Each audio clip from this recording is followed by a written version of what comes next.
Hello, a bunch of awesome people. How nice to see you. Do you remember who I am? My name is Catherine and this channel is So Much Sewing. Except I think I will label this video So Much Chatting because I just wanted to make a video to let you know what's been going on. I've had all sorts of wonderful people contact me, ask me how I am, how the process is going, if everything's okay. So I just thought that I would, first of all, my first video would be to just let you know the story over the last 3 or 4 months. As you know, I have been moving house. I've been moving from Auckland, New Zealand, which is sort of towards the top of the North Island of New Zealand, and I've been moving down to Canterbury, which is pretty much on the middle of the South Island over on the east coast.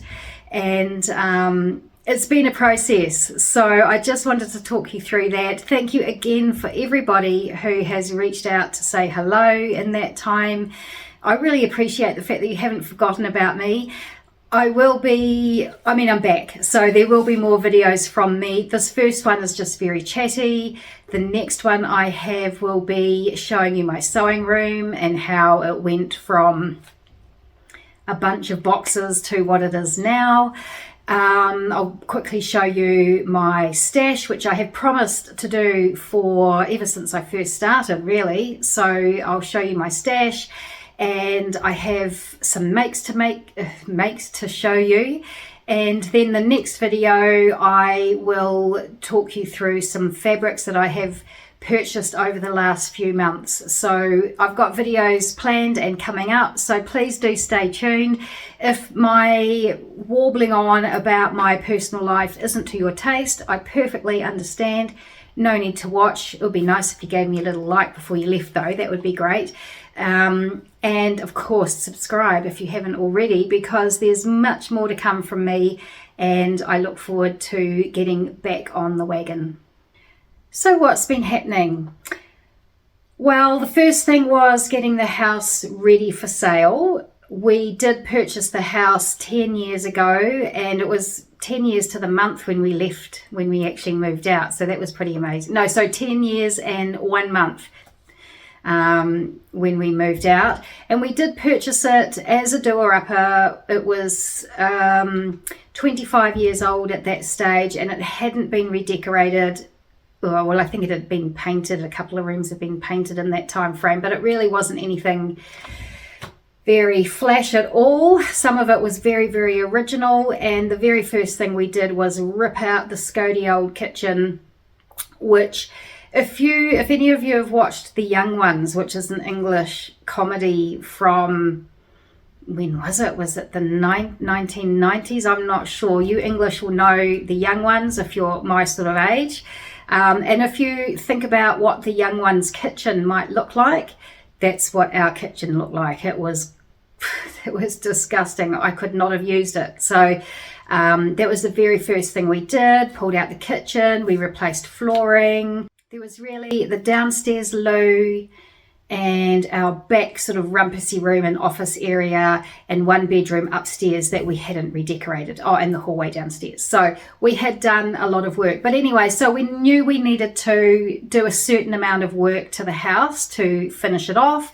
We didn't actually end up doing every single room, but we did the rooms that made sense. Like we did the hallway, which was off downstairs. Lots of detail, I know. Sorry, actually, what I'm going to do is I'm going to see if I can load the marketing video from when we sold the house. I'll see if I'm able to do that, and if I can, I'll play it up here for us, just so you can see the house, because it looked fantastic by the time we'd finished. It looked $1 million, and I really wanted to stay there because I did love the house, but you know, we were moving down south, so the house had to go. We did landscaping, we did lots of things. Anywho, so that's what happened there. We put the house on the market, and it did sell quite quickly. We had to delay putting it on the market one time because we just weren't ready. There was a lot we wanted to do. We probably could have put it on the market earlier, but we wanted to make sure that it looked its absolute best, because in New Zealand at the moment, the housing market has gone, so prices had fallen, so obviously you want the best price you can. So we wanted to present it as best we could. So we did delay it, and then it went on the market and it sold quickly. So we were really, really lucky. Of course, just because it sold quickly doesn't mean to say there wasn't any stress along the way, because, you know, they've got X amount, 15 days for due diligence and to get all their reports done and their inspections done and all the rest. So you're constantly worried that they're going to find something. They did find some moisture in a bathroom that we weren't aware of, but luckily they didn't think it was a big deal. There was a little bit of water ingress in the roof in one part of the house, but Chris got up on the roof and fixed that, so that was good. So yeah, lots of stress. I have realised I'm a bit of a stress monkey, and I found the whole process so stressful. The whole lead up to trying to get the work done, trying to organise people to help us when we couldn't do it ourselves, when we had to pay for it, which was stressful, and all the deadlines we put on ourselves was stressful, right up to when the house went on the market, and then after, you know, through the whole process, until it went unconditional. In New Zealand, you put your offer in on a house, it gets accepted, everybody agrees, then you've got 15 days to get all your due diligence done, and then it goes unconditional, and from then on they really can't pull out unless there's anything major that crops up. So it went unconditional, and then there was about a month before we moved out. So that was all good. We were so lucky that it sold quickly, and, you know, we were very happy with that aspect of it. So then Chris and I got COVID, and it was the first time either of us had got COVID. I know, I don't know how we'd managed to skip it for so long, but we both got COVID. We were both, you know, reasonably sick with it. Not really bad, just like a really bad flu. So we were lucky in that respect as well, touch wood. And then I just didn't get better, and I didn't get better. And I went to the doctor, and it turned out I had a chest infection. So I went on antibiotics for that. All the meanwhile, I was supposed to be training my replacement at work, which of course couldn't happen because I couldn't go into the office. That was all well and good. Unfortunately, we did pass COVID on to my sister, who did have plans within a few days of her getting COVID. Her plans were that she and her daughter were going to fly up to Auckland to go to a Boney M concert. So they'd paid for their ticket, they'd paid for their flight, they'd paid for their accommodation. And unfortunately they couldn't go because I gave Sarah COVID. So that was a bit disappointing. And this is all before we actually moved from Auckland. This was just in the sort of month between when the house went unconditional and when we were to move. And then the next thing was I went to the supermarket just for a few bits and pieces. I came home, unpacked them. I was standing at the kitchen bench, and all of a sudden my heart started racing a million miles an hour. And it sort of flipped a beat first, and then it just raced and raced and raced. This has happened to me before. Usually only happens for about 5, 10, 15 minutes maximum. The heart races and then it goes back to normal. But this time it went on and on and on. And I started getting a bit concerned. I was feeling a bit weird. I went and sat down for a bit to see if it would go away. I was trying to feel my pulse and try and measure, you know, my pulse rate. And I said to Chris, my heart's really racing and it's not stopping. And of course he works for a living. He's got big meaty hands with calluses and you know, cuts and things on it because he's a working man. And so he was trying to find my pulse with his big rough mitts and going like this. I can't find your pulse. Are you dead? So we eventually decided, look, it's not going off. We need to go to the doctor. So it was a Sunday, so we went to the after hours doctor's rooms, and I walked up to the counter and I could see that they had a sign saying that the wait was 5 hours. So I said to the lovely woman behind the counter, I said, is that right? Is that really a 5-hour wait list? She goes, oh, no, it's not 5 hours anymore. It's 4 hours. So I went, okay, because my heart's racing, really hard. And she said, don't worry, go sit down. She got me to fill out her paperwork. And within 5 minutes, I'd only had time to get up, finish my paperwork, get up, go to the loo, get back to my seat, and I was being seen by a nurse. So the nurse, took my blood pressure and my heart rate and all the rest, and it was still pounding and pounding. So they tried a few interventions. One of them is where you blow into a syringe and you go like that, and blowing really hard apparently is supposed to reset your heart. So we tried that a few times and that didn't work. The next thing they did is they flipped my bed so that my feet were up in the air. So they lay me on the bed and they told me it was coming, and then all of a sudden they flipped me up in the air so my feet were up like this. And I said, are you joking me? And the nurse was laughing and laughing. I felt so sorry for her. She was shaking with laughter. She thought it was hilarious. And so there I was with my feet up in the air, and no, that didn't fix it.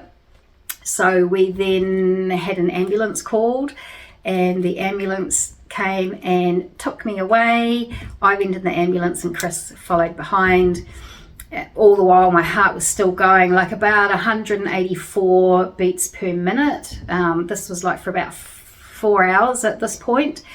So along the way they stopped the ambulance, and a more senior paramedic jumped on board, and they gave me a medicine called adenosine. And what adenosine does is it literally stops your heart, so it's like a control alt delete, so that it stops your heart dead, and then it only lasts about 5 or 6 seconds in your body, and then it's sort of, once that's gone, your heart restarts, and hopefully it's in the right rhythm.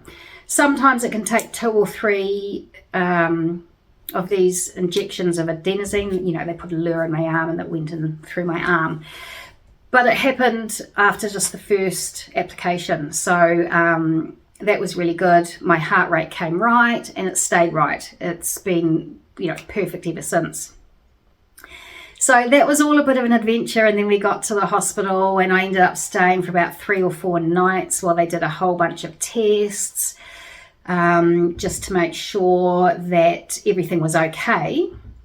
So long story short, I probably should have said this at the start, there's nothing nasty. It's not heart disease as such. It's a electrical issue. So there's some kind of electrical issue in the top chambers of my heart.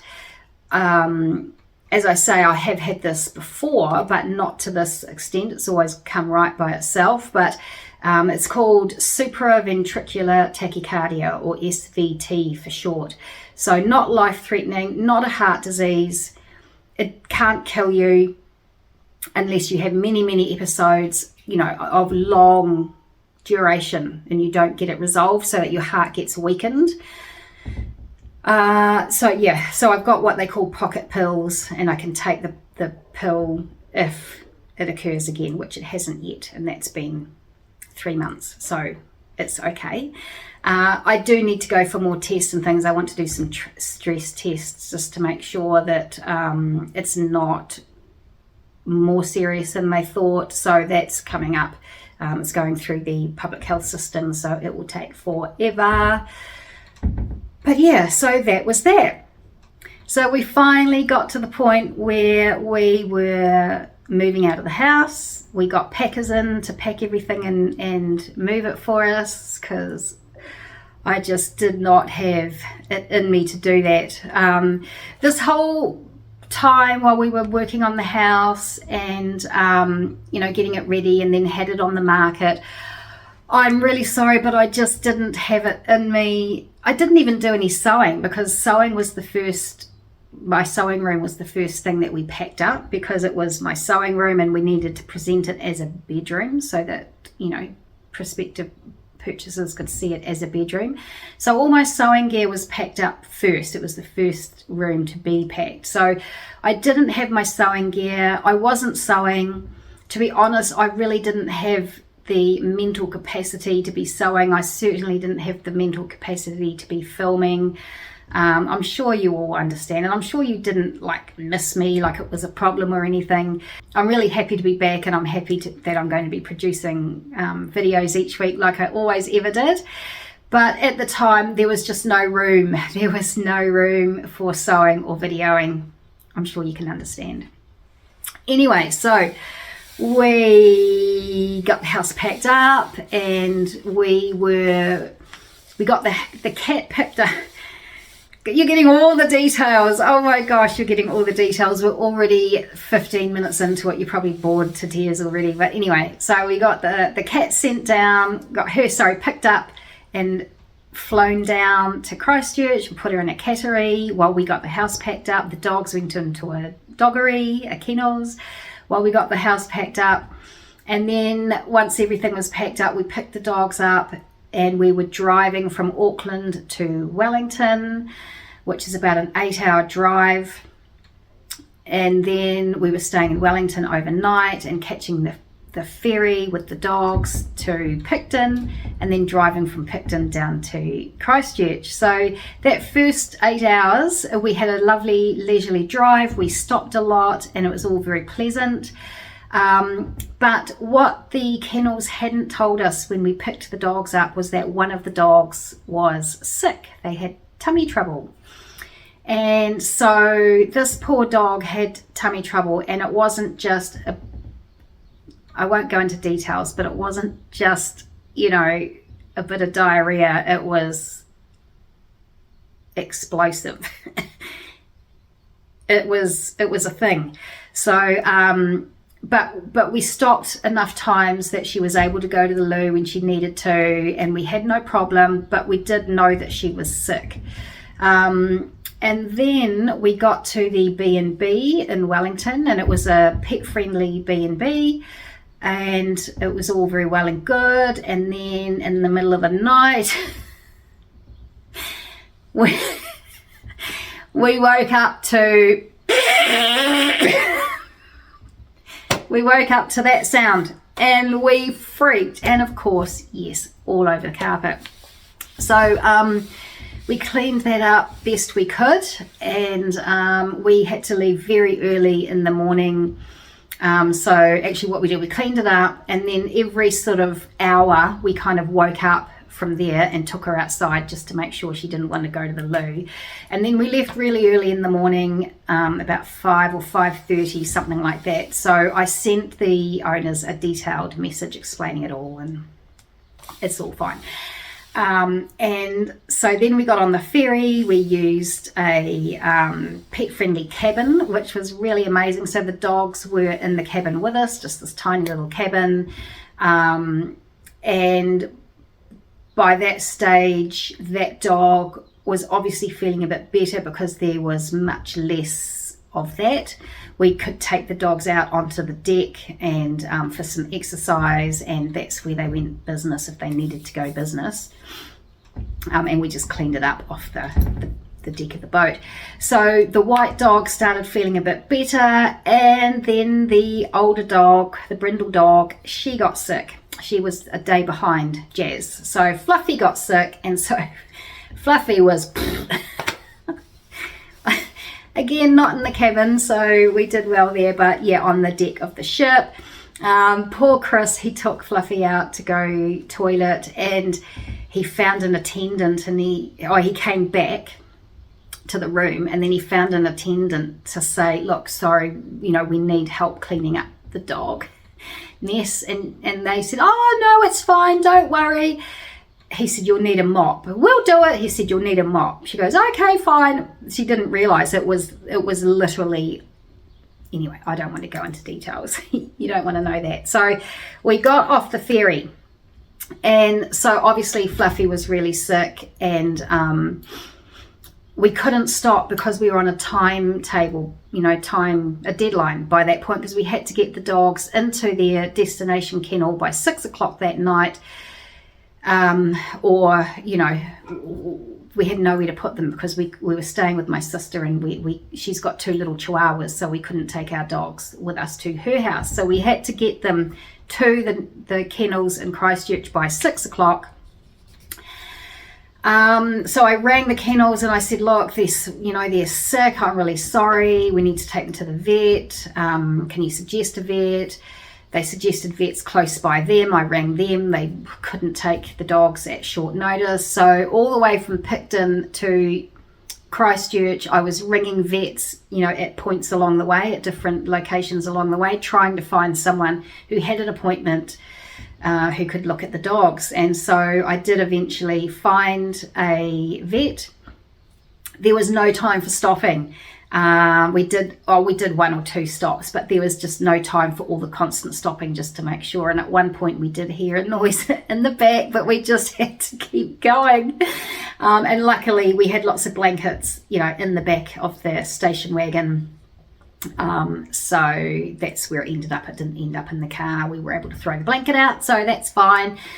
We get to the vet, and instead of taking a couple of minutes to let the dogs out of the car and do anything that they needed to do, we didn't think about that, and we rushed straight into the vet. We just got in the door and Fluffy went on the floor. So that was embarrassing. Anyway, we got pills, we got injections, we got special food, we spent a lot of money. Long story short, the dogs are now fine. We're in our house, we're all settled, and we love it. So that was a lot of information for you, wasn't it? So yeah, we're all settled in the house, and the house is very different from our last house. It's 15 years old at this point, so it's newer. By the time we left, our house was 35 years old. Yeah, so it's 20 years younger. When we redecorated our last house, we put a lot of colour into it, and texture and pattern. That's what we enjoy. If I did manage to put the video up of the marketing video, then you'll see there was lots of colour there.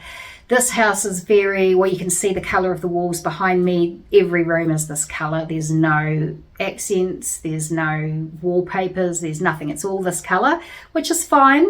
We will transform it over time, and I already have big plans. The cat was traumatized, though, I have to say. I don't know what happened, but she's been living under the sofa ever since we got here. She used to be a real adventurous outdoor cat, but she's living under the sofa. She comes out for food. She does pop out every now and then. There is a cat flap, and occasionally we do hear the cat flapping, and I even try and pick her up and put her outside, but no, she's not having a bar of that. So what happened to her, I don't know. She's completely a different cat, but anyway, she knows this is home. So yeah, we live in a very nice, quiet little country town. A different scenario. We've got a 1/4 acre here, whereas we had an acre at our last property. We did have neighbours all around, but they were much further away. Here, our neighbours are right there alongside us, although the backyard is very open and it's not overlooked. So that's fantastic. But yeah, when you look out your windows, you can see neighbours, which is taking a bit of getting used to for us. And for the dogs, one dog has taken exception to the kids and the dog next door, so we're working our way through that. But anyway, we're here. Life is good. I've spent the last few weeks relaxing, getting the house somewhat sorted. Now it's time for me to start looking for a job. Now it's time for me to start posting on YouTube again. So yeah, that is really the whole story, if you even wanted to know. So as I said, I have a video coming up about putting this sewing room together. I have a few makes to show you, and I have some fabrics to show you, and then after that I'll just be getting back into my usual routine of making things and showing you things. I've realised that I don't have a lot of sort of what you might call traditional office clothes anymore. At my last job, I was lucky enough I could wear whatever I wanted. I could wear leggings and a t-shirt if I wanted. I could dress up in a fancy dress if I wanted. I could wear something very sort of edgy and funky if I wanted, and that's probably what I was really tending towards most. So the traditional sort of, suit jacket and nice blouse and that sort of thing, I don't really have at the moment because I was at my last job for 6.5 years. So I'm going to, start building sort of maybe a more office appropriate wardrobe. I'll just wait and see what happens with interviews and what sort of jobs I end up looking at. But whatever I do, whether it's officey or corporate-y or whatever it is, there will be sewing. Don't you worry about that. And I will be showing you my sewing. Anyway, you've listened to me bang on for way, way too long right about now. So I'm going to leave it there. And, I'm really looking forward to getting back in touch with all you guys. Please comment below. Tell me what you've been making, what you've been doing. Like and subscribe if you haven't. The YouTube algorithms would have forgotten all about me, so if you can help me out, that would be amazing. But in any case, I'll see you again really, really soon. Thanks so much for still being interested in me, if you are, and for watching till the very end, if you have. And I'll see you again really, really soon. Bye for now.